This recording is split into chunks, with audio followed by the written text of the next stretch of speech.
Shri Ram everyone. आज का मैंने टॉपिक लिया है sales under transfer of property act. सबसे पहले तो हम सीधा लॉ की लैंग्वेज में सेल्स नहीं पढ़ेंगे, पहले तो हम उसका मीनिंग समझते हैं। तो सेल का सिंपलेस्ट मीनिंग होता है any kind of exchange between two person of either tangible goods और इंटेंजिबल गुड्स, ठीक है, ऑन द बेसिस ऑफ और असेट्स फॉर मनी। मतलब दो लोग या दो से ज़्यादा लोग का एक्सचेंज किसी भी गुड्स को लेकर, या तो वो टेंजिबल हो या वो इंटेंजिबल हो, on the assets of money, पैसे को लेकर। मतलब सिंपलेस्ट लैंग्वेज में सेल का मतलब होता है कि मुझे ये पेन बेचना है, मैंने ए को बोला कि मुझे ये पेन तुझे देना है, बी ने मुझे बोला कि मैं ये पेन ख़रीदने को तैयार हूँ, बी ने मुझे 10 रुपये दिए और मैंने ये पेन उसको रखने के लिए दे दिया, मैंने इस पेन की ओनरशिप बी को दे दी। सिंपलेस्ट लैंग्वेज में सेल का मतलब ये होता है, ठीक है। इसमें सबसे पहला वर्ड यूज़ किया जाता है डेफिनेशन में कि टू पर्सन। तो जब टू पार्टीज़ की बात हो रही होती है ना, तो इसमें दो वर्ड्स होते हैं, एक तो होता है ट्रांसफरर, एक होता है transferee.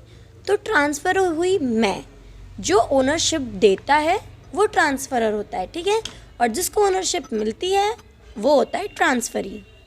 Transfer of property act में सेल मेंशन किया गया है सेक्शन 54 से लेकर सेक्शन 57 में। सबसे पहले दी गई है उसमें सेक्शन 54 में सेल्स की डेफिनेशन दी गई है सेक्शन 54 में, जो स्टेट करती है कि sale means a transfer of ownership in exchange of price paid और पार्टली पेड और प्रॉमिस्ड और पार्टली प्रॉमिस्ड। मतलब सेल का मतलब वो होता है जहाँ पर टू पार्टीज़ होती है, ट्रांसफ़र ऑफ ओनरशिप होता है और उसके अंदर इन्वॉल्वमेंट होती है प्राइस की। या तो सामने वाला बोल रहा है कि वो अभी प्राइस पे कर रहा है तो प्राइस पेड, या वो प्रॉमिस कर रहा है कि वो पे करेगा, या वो पार्टली प्रॉमिस कर रहा है, आधा अभी दे रहा है आधा बाद में दे रहा है, या वो पार्टली पे कर रहा है कि आप अभी मुझे ये चीज़ दे दो, मुझे इस चीज़ का ओनरशिप दे दो, मैं आपको आधा अमाउंट पे कर देता हूँ और आधा बाद में करूँगा। अब हम बात करते हैं कि सेल हाउ मेड।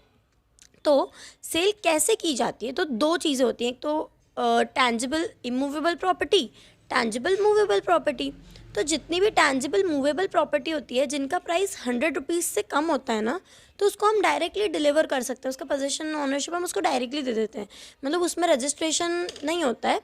और जितनी भी चीज़ें जो टेंजिबल इमूवेबल प्रॉपर्टीज़ होती हैं, वो सारी प्रॉपर्टी को सिर्फ रजिस्ट्रेशन के थ्रू ही, अगर उसका प्राइस 100 या 100 से ज़्यादा है तो वो सिर्फ रजिस्ट्रेशन के थ्रू ही ट्रांसफ़र की जा सकती है। बात करते हैं कि सेल के एसेंशियल एलिमेंट्स क्या हैं। तो सबसे पहला एलिमेंट होता है एटलीस्ट टू पार्टी प्रेजेंट होनी चाहिए, दूसरा ट्रांसफ़र ऑफ ओनरशिप होनी चाहिए, तीसरा सब्जेक्ट मैटर इंक्लूड होना चाहिए, मतलब गुड्स इंक्लूड होने चाहिए, चौथा कि मनी कंसिडरेशन होना चाहिए, फिफ्थ की कन्वेंस होना चाहिए, डिलीवर होना चाहिए सेल्स। ये होते हैं इसके एलिमेंट्स।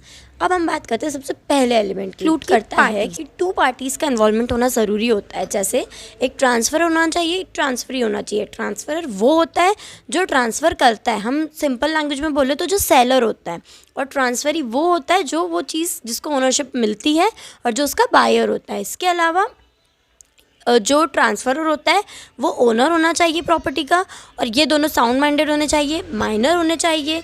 ये कुछ इसके बेसिक एलिमेंट्स एसेंशियल है सेल का।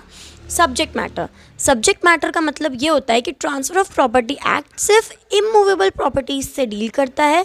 इमूवेबल प्रॉपर्टी वो होती हैं जो मूव नहीं कर सकती, जो अटैच्ड टू अर्थ होती है, जैसे लैंड से अराइज किए गए benefits, for example land. Sale का एक बहुत ही मेन एलिमेंट होता है मनी कंसिडरेशन इसका एक मेन एलिमेंट इसलिए होता है कि अगर किसी इंसान ने किसी को ओनरशिप ट्रांसफ़र करी है विदाउट मनी कंसिडरेशन, तो उसको गिफ्ट में इन्वॉल्व कर लिया जाता है, उसको गिफ्ट मान लिया जाता है, या उसको विल में ले लिया जाता है, मतलब उसको सेल नहीं माना जाता है। बट अगर आप किसी को कुछ बेच रहे हैं और सामने वाला आपको उसकी मनी नहीं दे रहा है या आपको उस चीज़ का प्राइस नहीं दे रहा है, तो वो चीज़ एक वैलिड सेल नहीं होती है, उसको सेल नहीं, उस चीज़ को सेल कहा ही नहीं जाता है। सेल के अंदर money consideration is necessary. Money consideration अगर आप पे करो अभी तो यू कैन पे, या पार्टली पे, आधा पे करो, प्रॉमिस कर सकते हैं पे करने का, या पार्टली प्रॉमिस कि आधा अभी पे कर रहे हैं आधा बाद में पे कर रहे हैं। ये सारी चीज़ें इंक्लूड होती है मनी कंसिडरेशन के अंदर। अगर सेल के अंदर मनी इंक्लूड नहीं होती है तो वो आ जाता है गिफ्ट करते हैं कि ये कन्वे कैसे होती है, मतलब किसी इंसान की ओनरशिप किसी दूसरे को कन्वे कैसे होती है। फ्रॉम मतलब कन्वेंस मतलब ट्रांसफ़र ऑफ ओनरशिप फ्रॉम। तो सेक्शन 54 के अंदर इसके मोड्स ऑफ ट्रांसफ़र बताए गए